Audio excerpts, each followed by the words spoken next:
ট্রাম্পের শুল্ক নীতির কারণে বিশ্ব রাজনীতির বাক বদল হতে শুরু করেছে। যার কারণে আজকের খবর হচ্ছে ট্রাম্পের চাপের মুখে মোদি শির সঙ্গে আলোচনা পুতিনের। অর্থাৎ একদিকে মার্কিন যুক্তরাষ্ট্র, অন্যদিকে চীন, রাশিয়া, ভারত একটা অন্য রকমের মেরুকরণ।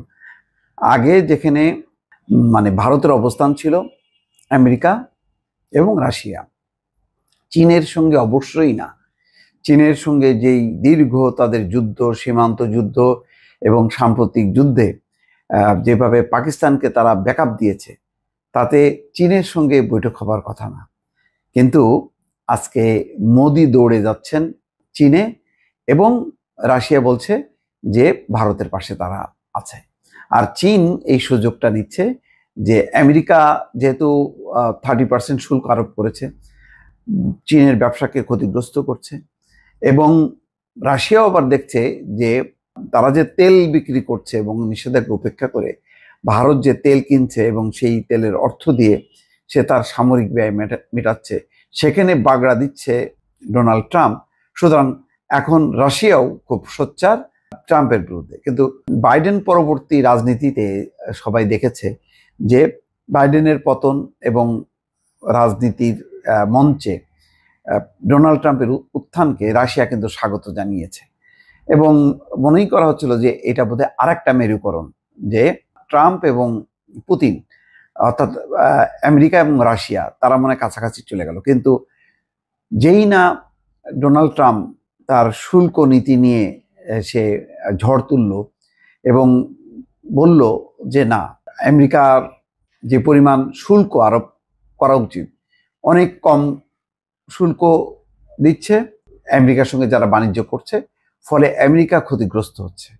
ফলে বিপুল হারে, আগের তুলনায়, যেমন যদি ধরি যে বাংলাদেশের 15% এটা চলে গেল 20%, তার 5% হলেও কিন্তু বাড়লো।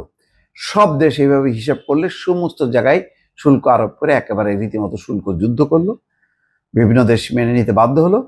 কিন্তু ধাক্কা লাগলো তখনই যখন নাকি ভারতের সাথে, এর আগে চীনের সাথেও একটা লম্বা চললো পাল্টি 100-150% করতে করতে শেষ পর্যন্ত 30% এসে থামলো। তাতেও কিন্তু চীন খুশি না। কানাডার সাথেও এরকম 40%, কানাডার সাথেও যুদ্ধ।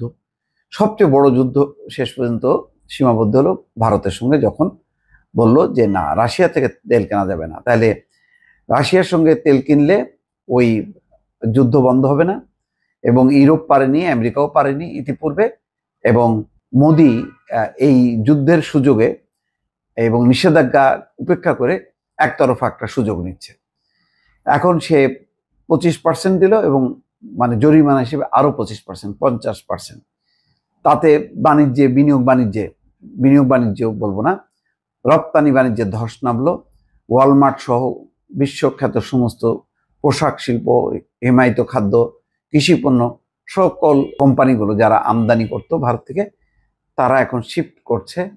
ইতিমধ্যে কার্যাদেশ বন্ধ করেছে, এবং বাংলাদেশ, ভারত থেকে তারা তৈরি পোশাক নেবে, এবং কৃষিপণ্য অন্যান্য কাম্বোডিয়া সহ অন্যান্য দেশে চলে গেছে।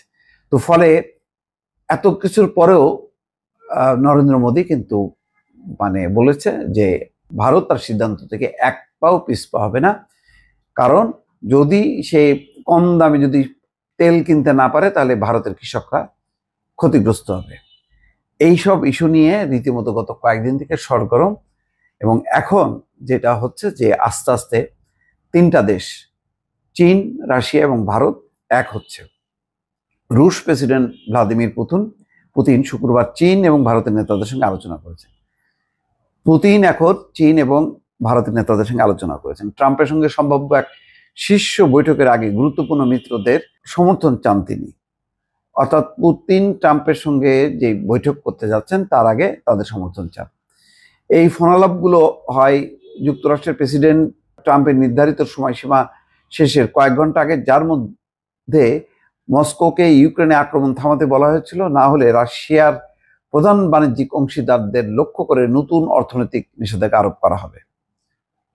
ওয়াশিংটন এবং মস্কো উভয় নিশ্চিত করেছে ট্রাম্প পুতিন বৈঠক হতে যাচ্ছে সম্ভবত আগামী সপ্তাহে।